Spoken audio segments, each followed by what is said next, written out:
नारायण नारायण नारायण हरि। तात्विक प्रेरणाएं भाग 3 डी। पहला चरण है अर्थात पहला कदम है कि तुम स्वयं आत्मवान बनो अर्थात स्वयं को आत्मा जानो। और दूसरा चरण है आत्मा को परमात्मा में समर्पित कर दो अर्थात स्वयं को ही परमात्मा में समर्पित कर दो। आत्मा को पाना हो तो वासनाओं से ऊपर उठना पड़ेगा और परमात्मा को पाना है तो आत्मा से भी ऊपर उठना पड़ेगा। परमात्मा के चरणों में समर्पित होने के लिए बहुत बड़ी शक्ति चाहिए। यह कमज़ोर व्यक्तियों का काम नहीं। कहने को तो एक बच्चा भी भगवान के चरणों में सिर रख देता है, परंतु सिर रखना और बात है और स्वयं को ही रख देना, स्वयं को ही समर्पित कर देना बिल्कुल दूसरी घटना है। समर्पण का मतलब है कि झुके तो बस झुके ही रहे, अब फिर कभी अपने से उठना ना हुआ। कर्म ना करने की अपेक्षा कर्म करना श्रेष्ठ है। जो करना जरूरी ही है उसे फिर पूरे होश से करना ही ठीक है। जो भी शास्त्र विहित स्वधर्म है उसे करना ही चाहिए। जीवन में प्रत्येक व्यक्ति की अनंत संभावनाएं हैं, परंतु उसकी वास्तविक संभावना उसके गहरे में एक ही होती है। उसकी अनेक संभावनाएं हैं, जैसे वह डॉक्टर भी हो सकता है, इंजीनियर भी हो सकता है, म्यूजिशियन भी हो सकता है, मैकेनिक भी हो सकता है, पुलिस अधिकारी भी हो सकता है, आदि आदि। लेकिन संभावना अनेक की होते हुए भी वह होगा तो एक ही। उसकी वास्तविकता तो एक में ही प्रखर रूप से झलकेगी।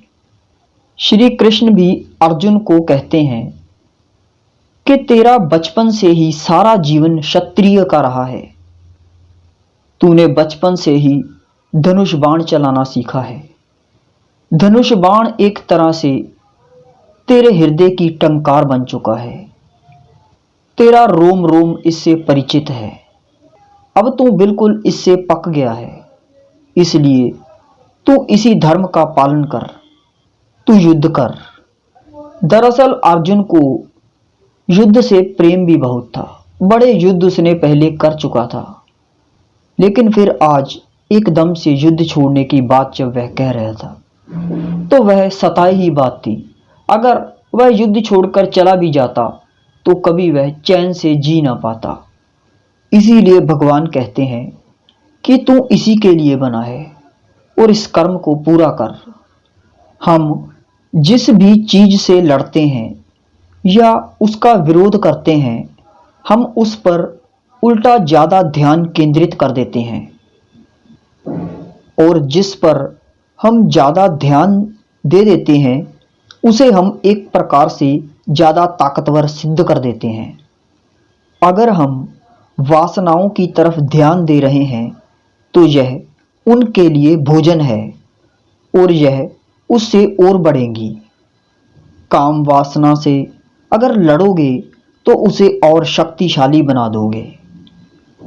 तुम तो अपना पूरा ध्यान ब्रह्म में डूबने में लगा दो।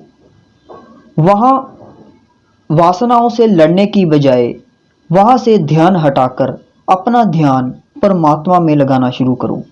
अपना ध्यान आत्मा में लगाना शुरू करो। अपना ध्यान ब्रह्म में लगाना शुरू करो। यही ब्रह्मचर्य है। काम वासना पर ध्यान ही ना दो, वह तुम्हारे ध्यान से ही जागृत हो जाती है। जो व्यक्ति कर्मों के बंधन से बचने के लिए कर्मों को छोड़ करके भागता है वह उल्टे परिणाम को ही उपलब्ध होगा। वो यह कि वह और बंधता जाएगा। कर्मों के बंधन से जो भागने की इच्छा है वह स्वतंत्रता की निशानी नहीं, उल्टे स्वयं की परतंत्रता की ही घोषणा है। इसलिए कर्मों से भागो मत, बल्कि कर्मों को परमात्मा में समर्पित कर दो, क्योंकि जो कर्म परमात्मा के लिए हों वह कभी नहीं बांधते। हमारा पूरा जीवन हमें परमात्मा से मिला, उसी ने हमारा जीवन दिया और परमात्मा ने ही जगत दिया, उसी ने कर्म दिया।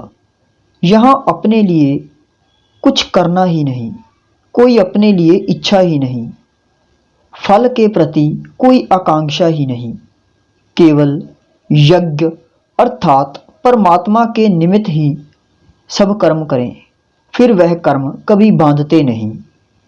भागता हुआ व्यक्ति यह भूल जाता है कि वह जिससे भाग रहा है वह वस्तु या व्यक्ति उसे नहीं बांधते। बंधन तो हमारे ही भीतर पैदा होता है, बंधन तो मेरेपन से पैदा होता है। कर्म से बंधन नहीं है, कर्म मेरा है, यही बंधन है। जो व्यक्ति यह जान लेता है कि कर्म परमात्मा का है, ऐसा जो जान लेता है वही साहस करता है कि सब कर्म परमात्मा अर्थात यज्ञ को निमित्त करने हैं।